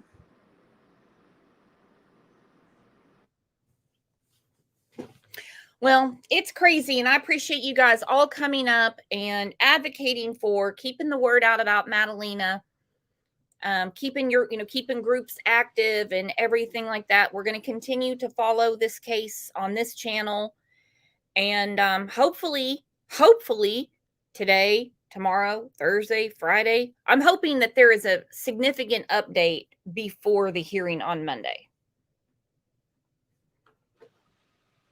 I agree. Me too. Thanks for the invite. Yeah, Anytime. absolutely. Anytime. All right, guys, I'll see you over in the Facebook group, okay? Thank you. Bye. Bye-bye. Hey, guys, thanks for coming in to continue the awareness about the missing case of Madalina, because it is bizarre to say the least. To say the least. You are welcome, Snazzy. Let's have a round of applause for everybody that came on panel today. Sluggy, John, and Lauren. It was a very, very interesting panel. Very. I always like to hear the locals' perspective, the people that actually live there. And then I love John. He has lived there before, and him weighing in about, because he's been to Moldova before. So from an American standpoint, you know. So I appreciate you guys all being here. Make sure you hit your reminder and come back in a few hours. We're going to cover the hearing today for Brian, the suspect in the Idaho 4 Moscow massacre. So we had a lot of new people in here today. Welcome, welcome, welcome. Come back, because I'm not biased. I'm not lying to you. This is truly the best chat and the best community on YouTube. So I'll see you guys back here in a couple of hours. Have a great lunch, and come back in and we can see what's going to happen with this court hearing. And again, keep advocating for Madalina. See you later. Well, in a couple hours.